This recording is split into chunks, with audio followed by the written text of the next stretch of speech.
PGII に関するサイドイベントを開始したいと思います。昨年、エルマウサミットで、我々 G7 首脳は、世界のインフラ投資ギャップを埋めるべく、さまざまな主体と連携をし、5年間で最大6000億ドルの官民資金を世界のインフラ投資に動員していくことを表明しました。我々はインフラ投資を通じ、パートナー国とともに、クリーンなエネルギーを広め、気候変動にも強い社会を作り、サプライチェーンを強化し、デジタル技術と交通インフラで人々をつなぎ、誰一人取り残さない社会の実現を目指します。さらに、こうした投資は、透明かつ公正な形で実施をし、パートナー国の持続可能な開発に貢献してまいります。日本はベトナムやエジプトで風力発電所を建設し、インド、バングラデシュやフィリピンで高速鉄道、地下鉄、港や港湾横断道路を整備します。さらに気候変動に脆弱な国々への支援、食料安全保障、中小企業や女性への支援のために、JICA による合計40億ドル規模の融資の枠を新たに設けます。本日は各国首脳のほか、世界有数の機関投資家や総合商社、国際開発金融機関の代表にもご参加いただきました。ここにいる皆さんと共に、このパートナーシップをさらに推進していく決意を新たにしたいと思います。それでは本イベントの共催者であるバイデン大統領およびフォンデアライエン委員長に発言をお願いしたいと思います。まずはバイデン大統領に発言をお願いいたします。Well, thank you very much, Mr. Prime Minister. Nearly 1 year ago, we made a commitment to commit not only to build a better infrastructure, but to build a better future. One rooted in opportunity, security, and prosperity for all. And thanks to all the public and private partners around this table, many more around the world, we've already begun to deliver. Together, we've initiated quality and sustainable infrastructure projects across Africa, Asia, and the Americas. And we're strengthening our shared climate security, health security, and food security, and economic security. All four are critical. We started to engage more private investors to better de-risk and leverage additional capital. And I see at least two from the United States here that are de-risking a lot. And I'm proud to announce that the United States has already mobilized more than $30 billion in investments to date. And we're just getting started. Together we have a lot of work to do to close the infrastructure gap and in low and middle income countries. And as we begin the next year, our partnership, we need to find new ways to maximize our investments. That's why, moving forward, the United States will enhance our focus on investing in key economic corridors. In practice, that means making game-changing investments in regions that could lead to positive impacts across multiple sectors in multiple countries. We've already started working with our partners to make this happen. For example, in sub-Saharan Africa, the U.S. Development Finance Corporation is looking to invest in this first railway project on the continent.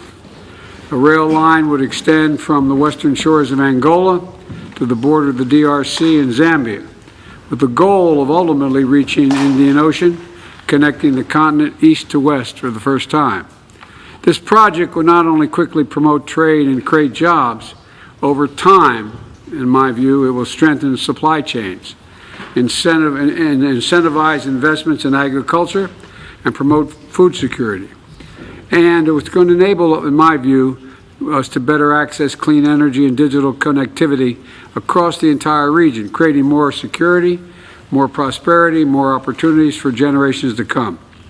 That's what our focus on the key economic corridors is all about, investing in near-term solutions that pay long-term dividends. It's not only in Africa. We're starting similar work in Costa Rica, Ecuador, Indonesia, and other places I won't bore you with now. And let me close with this. During the G7 meeting, we're addressing a range of issues: climate change, food security, gender inequality, economic resilience, digital connectivity, and global security. We're tracking these challenges together, and I think we're beginning to make some important progress. But if we don't move to do more to strengthen infrastructure in low and middle-income countries, if we don't do more to help nations deliver opportunities and prosperity for their people, our impact is going to be limited. That's how critical this partnership is. That's how important our investments are. So today, as we begin the PGII's second year, let's all find ways to maximize our investment. Maximize it, because it will do a lot not only for that particular undertaking, but it has an impact across the entire regions, in my view. And to unlock even more public and private capital. And together, let's recommit to showing that democracies can deliver. Let me say it again. Democracies can deliver. We have to deliver to people around the world. I want to thank you all for your partnership and leadership in this vital issue. And now I'm going to turn it back to the Prime Minister. Thank you. はい、ジョーありがとう。続きまして、フォンデアライエン委員長にご発言をお願いいたします。Thank you very much. A pleasure to see you here. Indeed, it has been described, PGII, an initiative of $600 billion, top quality infrastructure, where Europe is proud to contribute half of it. We want eyes-level partnership with the partner countries. We want to find solutions to the real challenges low and middle-income countries are facing today. And we want to be part of the investments in infrastructure projects that bring good jobs and lasting growth, and very important, they create value locally. Now, to reach this goal, we need the private sector. So this could take us from the billions to the trillions. We need you, and that's why we're here today. I know that you want to know that we are in this for the long haul. Yes, this is for sure, we are in this for the long haul. And we want to work with our partner countries in a way that we have full transparency, strengthen the regulatory environment, and develop skills. I know that such a conducive and regulatory clear environment is essential for you to have the necessary predictability and security for capital investment. Global Gateway, the European part of this initiative, has started 90 projects worldwide so far. Let me share just 3 examples. In Namibia, we are providing guarantees for private investments in green hydrogen. The goal here is twofold: ensure clean energy for the country itself and generate new revenues for the country in a way that it is able to export the green hydrogen, for example, to the European Union. In Rwanda, we are working with a vaccine producer to bring the mRNA technology to Rwanda, so that in this country, together with you, the private sector, the country is able to produce the life-saving vaccines for the region. In the Philippines, we are connecting our Copernicus satellite to build the first Earth observation system in Southeast Asia. And Nokia, who is with us today here, is investing in 4G and 5G infrastructure. So here, the cooperation will support national and regional capacities to tackle the impact of climate change and improve disaster risk management. So these were a few brief examples for the incredible power that public-private partnership can unleash. And I'm glad to announce that we are now mobilizing an extra 4 billion euros in loans for the Asian and Pacific regions. Ladies and gentlemen, the G7 partnership is our effort to be part of the solution to the infrastructure investment gap. We want to put a better offer on the table. If we are in a race, we are in a race to the top, and we will continue to work after Hiroshima with the next presidencies of G7 in Italy and in 2025 in Canada So happy to have you on board, and I want to invite you already to the first Global Gateway Forum in Brussels in October this year. Thank you for joining us. はい、まずありがとう。続きまして本日は、各国首脳のほか、共催国から4名の民間関係者及び世界銀行が参加しています。まずは日本から世界中の民間のノウハウと官民の資金をつなぎ合わせ、インフラ事業を進める総合商社を代表して、日本貿易会の国分文也会長に発言をお願いしたいと思います。会長お願いします。はい、ありがとうございます。Good evening, everyone. I'm honored to be here at this side event tonight. The Japan Foreign Trade Council is an industry organization representing various types of the trade-related entities, one of which are so-called Sogo Shosha, or diversified trading conglomerate. We are a group of unique firms involved in a broad range of businesses worldwide, from upstream to downstream, in the supply chains of many different industries. In infrastructure development, the Sogo Shosha organized project in their entirety. Not only do we act as investors, we are also involved in initial project planning, the structuring the overall financing, and overseeing the construction as well as the operation and maintenance management. We have a long and proven track record, not only in renewable energy, but also public transportation, which helps lower carbon emissions, and desalination projects to tackle water shortages, and so many others. We believe the key to the success of the infrastructure project is the good coordination and collaboration among the wide range of stakeholders, from MDBs, the private investors, the government regulators, to local communities. The way the Sogo Shosha work through communication to benefit all the stakeholders fits well with PGII's philosophy of promoting quality infrastructure investment through public-private partnership. We are now at the critical juncture in human history highlighted by the importance of upholding the principle of a free and open international order based upon rule of law. So we welcome PGII as an initiative that can help to protect and enhance this principle.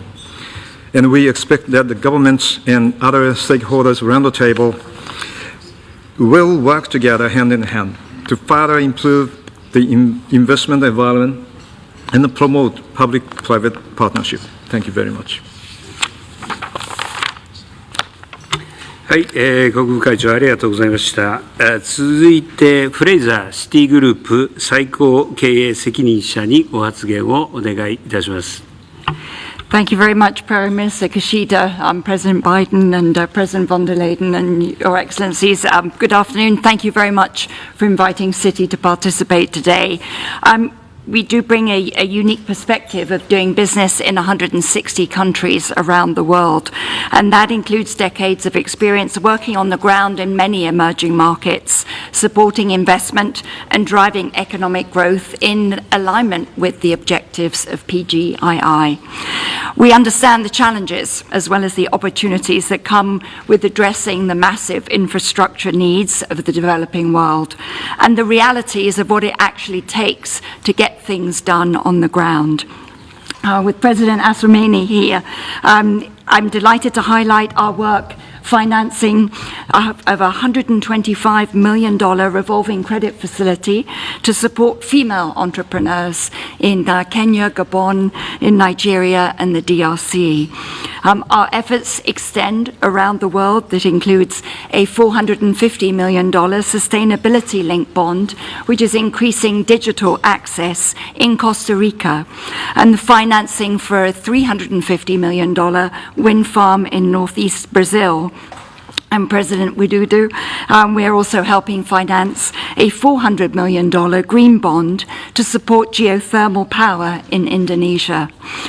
We're proud of this work that we do around the world, but we know that much more needs to be done. And we certainly welcome the efforts to reform multilateral development banks.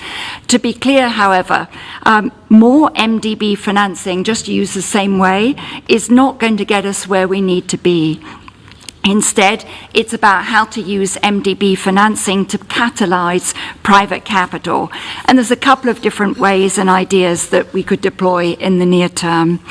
The first is incentivizing private capital. We need to reduce the hurdles that frequently restrict the ability to bring private capital to the table. So that's aligning things like the global interpretation of Basel capital rules and country regulations around the world. It's a tad complex today. By aligning the global interpretation of these rules will help us lower capital treatment requirements so that those associated with MDB risk mitigation will enable more private capital in non-investment grade assets, which is the most critical piece here, to flow in. So what is currently a trickle can become a sustainable material flow. The second is also just about sharing expertise.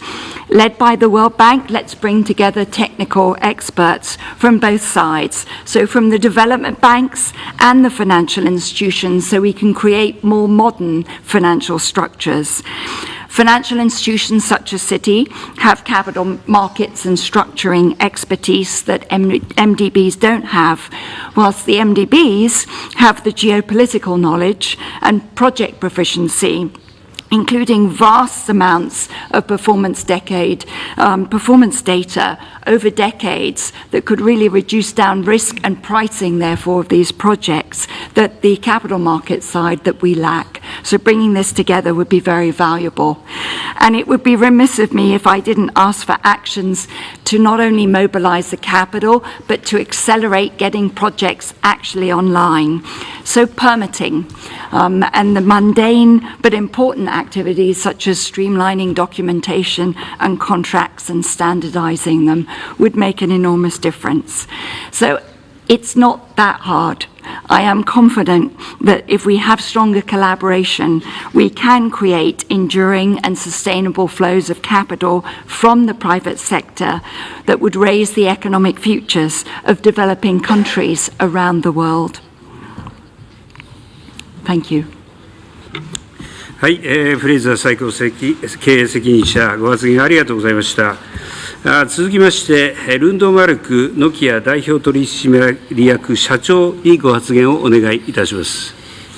Thank you very much, Prime Minister. Your Excellencies, it's a pleasure to be here to represent the digital technology industry. And thank you, President von der Leyen, for the invitation.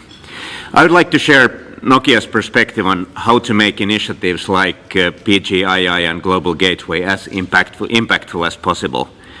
Digitalization and connectivity improve safety, productivity, efficiency, and sustainability. That's a fact.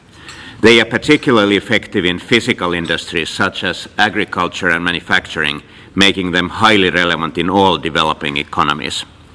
Transcontinental connectivity with subsea cables such as Medusa in the Mediterranean Sea or the planned Far North Fiber linking Japan, North America, Northern Europe binds us together even more strongly.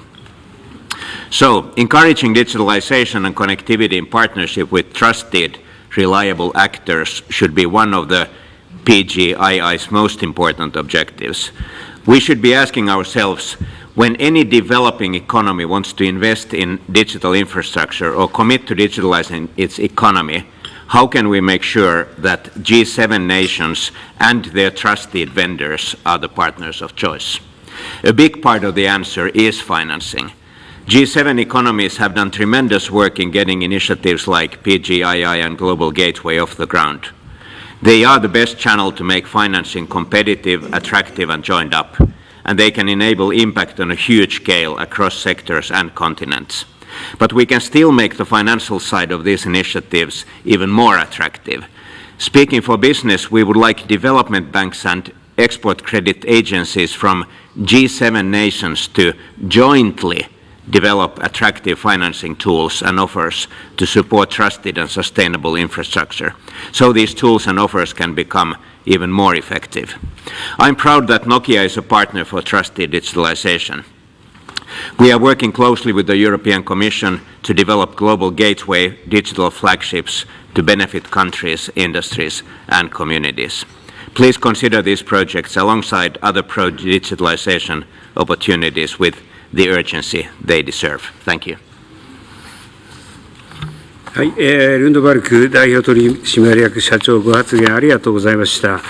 続いて、オグンレ氏、グローバルインストラクチャーパートナーズ会長兼最高経営責任者にご発言をいただきます。Thank you, Mr. Prime Minister, and I thank the G7 for inviting us to be part of this session. GIP, we are one of the largest managers of infrastructure assets around the world. We have $100 billion of assets that we invest in companies in energy, transport, water and waste, and digital sectors. I should say we have substantial investments in every single one of the G7 countries, and I did warn Prime Minister Trudeau that Canada is the exception, but we're working hard to rectify that. We agree that mobilizing private capital is critical to addressing the urgent need for emerging market infrastructure investment. To date, together with our portfolio companies, we have invested over $15 billion of equity to provide critical infrastructure services in over 20 emerging market countries. In Asia, our Vina Energy company is helping to tackle climate and energy security issues by building and operating 3 gigawatts of solar and wind farms in India, Indonesia, the Philippines, and Thailand. Our Outlast Renewable Energy company is doing the same thing in Latin America, with over 4 gigawatts of operating and under construction solar plants in Brazil, Uruguay, Chile, and Colombia. Over the next 10 years, we at GIP aim to invest some $20 billion in businesses that will provide essential infrastructure in emerging market countries. Turning to how the G7 and PGII can turbocharge the flow of private capital into emerging market infrastructure, we have 3 suggestions. One is to provide a pool of capital to support an instrument which can be modeled after the World Bank's partial risk guarantee program that helps to lower the perceived risk of these investments through, for a fee, providing a G7 level backstop for some emerging market country obligations and undertakings. However, unlike the World Bank, apologies David, the program must be user-friendly, non-bureaucratic, quick-acting, nimble, and flexible. This will materially lower the cost of providing emerging market infrastructure investments.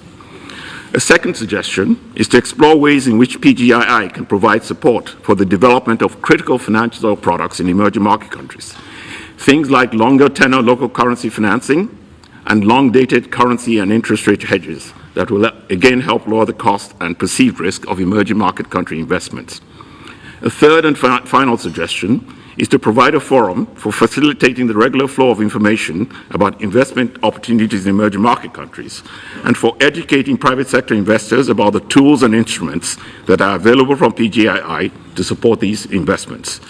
We at GIP stand ready to support the G7 and PGII in this important undertaking. Thank you very much. はい、オグンレ氏会長ご発言ありがとうございました。続いてマルパス世界銀行総裁に発言をお願いいたします。Prime Minister, and thank you for hosting us here and also for leading the quality infrastructure efforts for nearly a decade. Infrastructure development needs vast resources. I think the ambition should be large to create a dynamic, investable asset class for infrastructure in developing countries that provides geographic and sectoral diversification. Climate infrastructure can clearly be an important portion of this asset class, as should be toll roads, electricity transmission assets, electricity distribution, and many types of water-related assets. All of these are currently underfunded, but would be attractive to investors if properly packaged. There are 3 main steps to achieve this: standards, verification of results, and standardization of contracts and techniques. This can make thousands of individual assets available to investors. An important early step is to converge on a set of measurement standards. There are many examples underway now. At the 2019 G20 Osaka Summit, the World Bank was a key part of creating the Quality Infrastructure Investment Partnership effort. This will help mainstream QII principles in more than $22 billion of World Bank projects. Several different standards and taxonomies are under discussion for sustainability disclosure and climate finance. The ASEAN taxonomy was offered as a model in Niigata last week. The ISSB and the U.S. SEC have proposed sustainability reporting standards. The World Bank Group supports harmonization of standards to reduce cost and enhance transparency. And we have published and been one of the first to publish comprehensive Paris alignment guidelines for our instruments and sectors. The second step is creating financing instruments with verifiable results that make projects attractive and saleable to donors and investors. Investors want to invest, but they need to avoid greenwashing. At first, this can be done one innovation at a time, and we've done that with Citi with the water purification bond, and in South Africa with the Black Rhino bond. These are useful starting points. To move to bigger projects focused on greenhouse gas emission reduction, we've launched a multi-donor trust fund called SCALE that would bring concessional resources. And the third necessary step is standardization of contracts. This will allow risk diversification and can create a robust climate infrastructure asset class. We heard from two of the investors the importance of having a forum and having expertise that shares knowledge on this. So with that, let me conclude on an important related issue. To become investable, countries need to do more to facilitate private capital. We are actively strengthening our support to enable private capital and strengthen private sectors. This involves a more holistic World Bank Group effort. For example, countries have been accustomed to holding their best assets in government enterprises. The World Bank, IFC, and MIGA can combine their efforts to help make these assets more sustainable and marketable. Ideally, this is part of a country's overall effort to facilitate private capital inflows, including for climate. I want to thank Japan and all of you for the engagement. Thank you. はい、マルバス総裁、ありがとうございました。ここで招待国からジョコ大統領、アザリ大統領、ブラウン首相、3人からご発言をいただきます。まず、インドネシア、ジョコ大統領、発言をお願いいたします。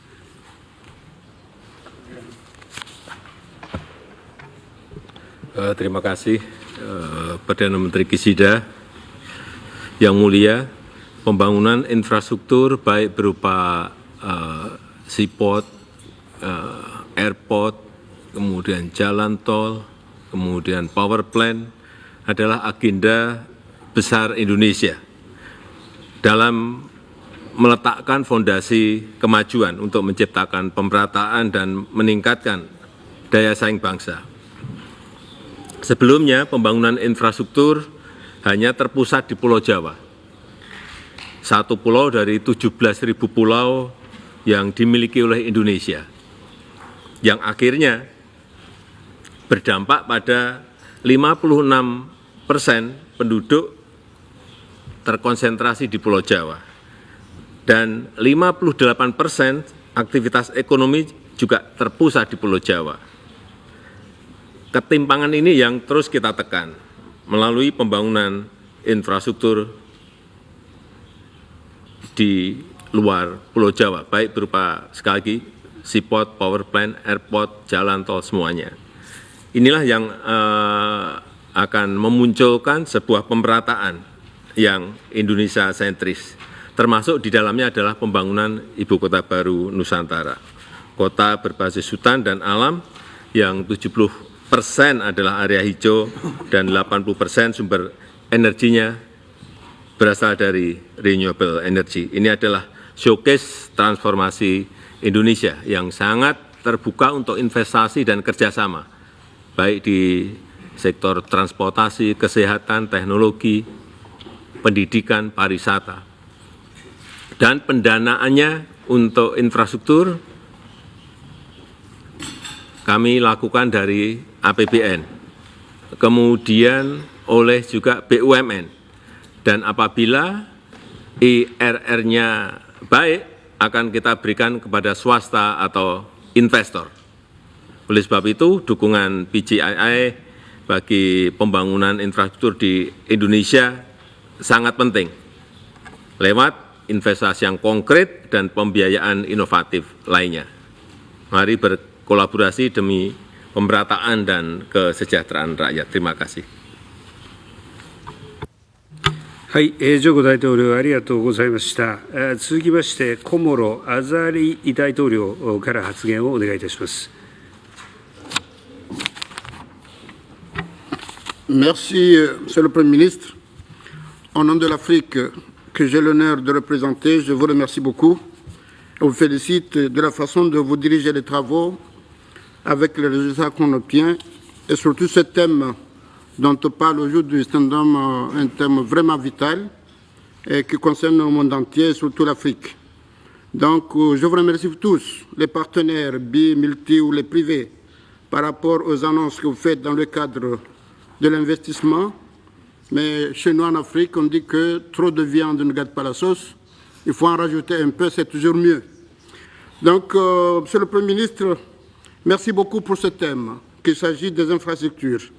Et vous dire qu'en Afrique, nous sommes orientés vers ce projet, puisque je vous ai dit tout à l'heure que nous sommes dans la zone de libre-échange du continent africain qui nécessite des infrastructures, que ce soit les infrastructures routières, maritimes, aériennes, ou l'énergie, ou pourquoi pas le digital.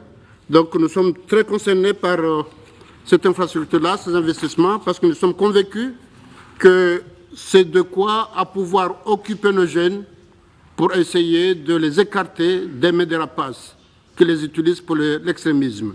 Donc, si on investit, on encourage l'entrepreneuriat, ces jeunes-là, effectivement, ils seront occupés, on aura de la valeur ajoutée et c'est tout le monde qui va en bénéficier.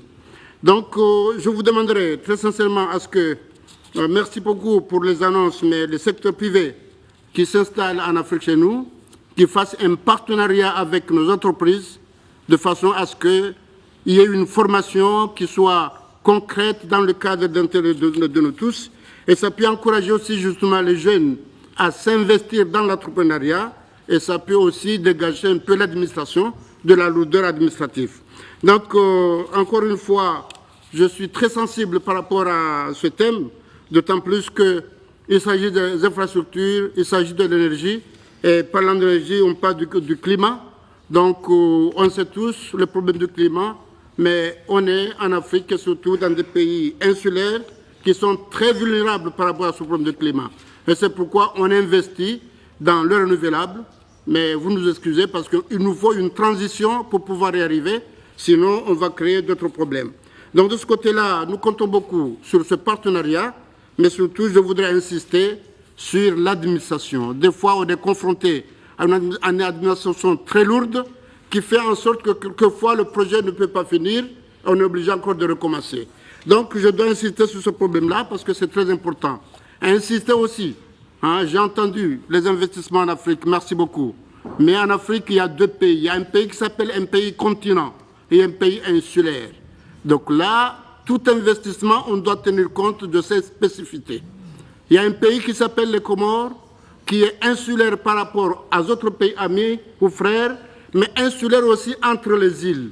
Donc là-bas, les infrastructures, ça concerne non seulement les routes, mais aussi il faut l'aérien, il faut le maritime. Et aussi, on est confronté à un phénomène.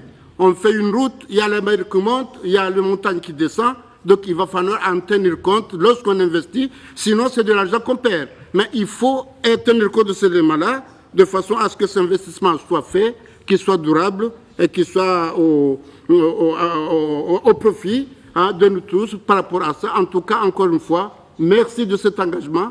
Et je vous rassure que l'Afrique, on est disposé à essayer de faire en sorte que ce partenariat soit durable et soit stratégique et dans l'intérêt de nous et de vous tous, que ce soit les partenaires biomilitaires et surtout les partenaires privés. Merci, Monsieur le Premier ministre. はい、アザリ大統領ありがとうございました。続きまして、クック諸島ブラウン首相お願いします。Thank you, Prime Minister. Let me reinforce also the message by two previous leaders and give you a Pacific perspective on infrastructure investment.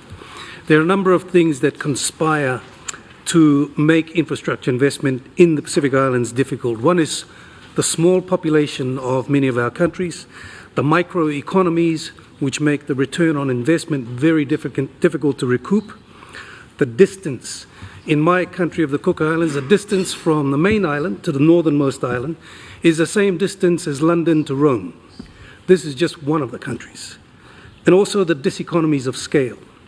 It means that capital investment in infrastructure on a per capita basis is disproportionately high for Pacific Island countries. Too often we see the trade-off between infrastructure development and fiscal space because of the debt burden that often accompanies infrastructure investment.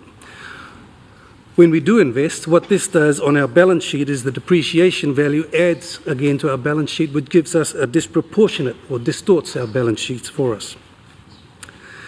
The cost of not doing this infrastructure investment, such as sealing a runway on one of our islands, it doesn't matter whether you're sealing it for 1,000 people or 100,000 people, the cost is still the same.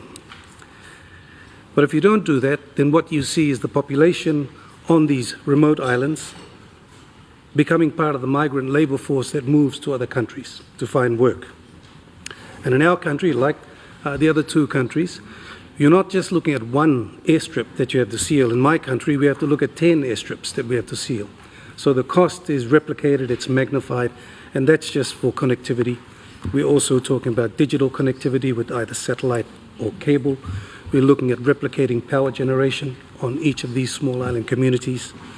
It's important then for the G7 and partners to look at tailoring the type of support that you can provide for small microeconomies in order for them to be able to participate in the main center's economic growth, in order for these small communities to earn a living so they don't have to leave the country.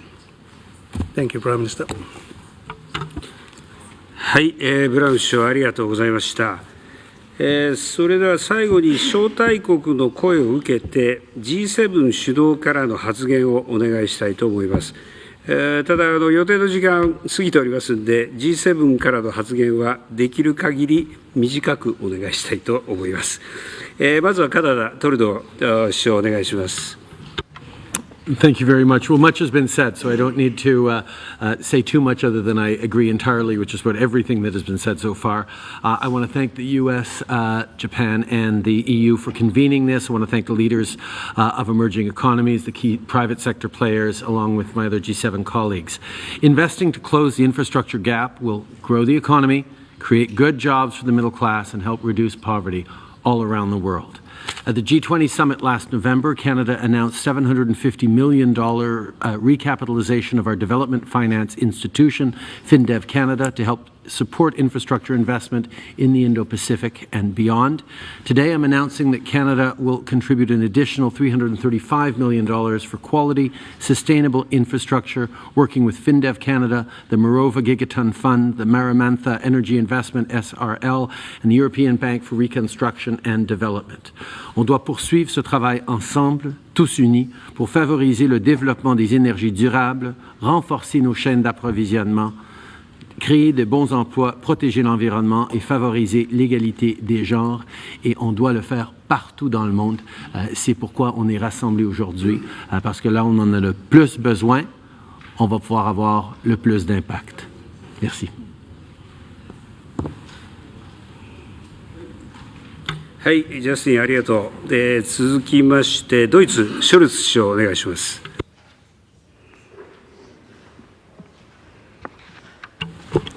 Thank you. So we launched last year this initiative in Elmau, and it works really well since then. And thank you, Fumio, for your leadership and activity to make this something that is continuously making progress. It is very important that we meet today to continue with all the activities. It's about mobilizing public but also and mostly private capital for direct investment into the countries. And it is necessary that we do it within this framework because it creates the environment, the ecosystem where such investments can take place. And this is why I really think we should put our different initiatives together. So there is also this G20 compact with Africa, which is important to convince countries that there is an environment necessary for this way of investment. And if we are continuously working into this direction, I think this will be very, very good. Thank you. はい、オラフありがとう。そして、メローニイタリア首相発言をお願いします。Thank you very much, Fumio. The PGAI is a concrete, intelligent, a serious way of cooperating with low and middle-income countries with a non-predatory approach.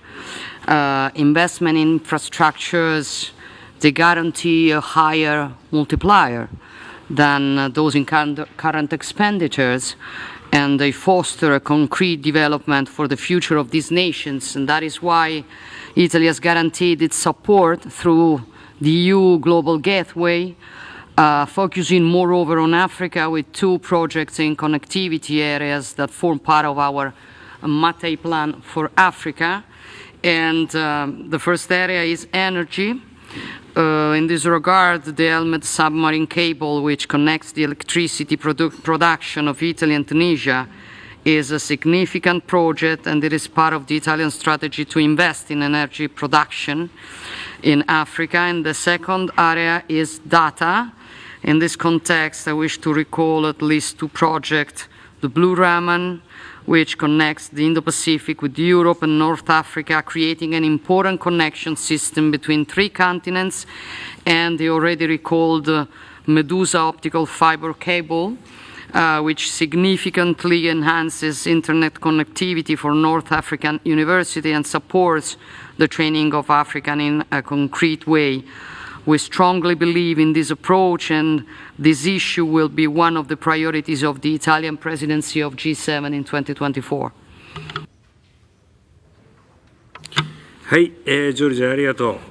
それではですね、今日の発言は以上とさせていただきます。本日のサイドイベントは、民間をはじめ多くの関係者が集結し、インフラ投資のための連携を示す象徴的なイベントとなりました。我が国は5年間で650億ドル以上のインフラ支援と民間資金の動員に向けて、アジア、アフリカ、大洋州を含め、世界各地でインフラ投資を進めてきています。引き続き皆さんと協力しながら、グローバルインフラ投資パートナーシップの具体化を進め、質の高いインフラ投資がさらに促進されるよう取り組んでいきたいと考えています。以上をもってサイドイベントを終了させていただきます。皆さんどうもありがとうございます。そして時間が押していますので、次のセッション7に出席される首脳およびマルパス総裁は、このままこの席にお残りいただきたいと思います。ご協力をよろしくお願いいたします。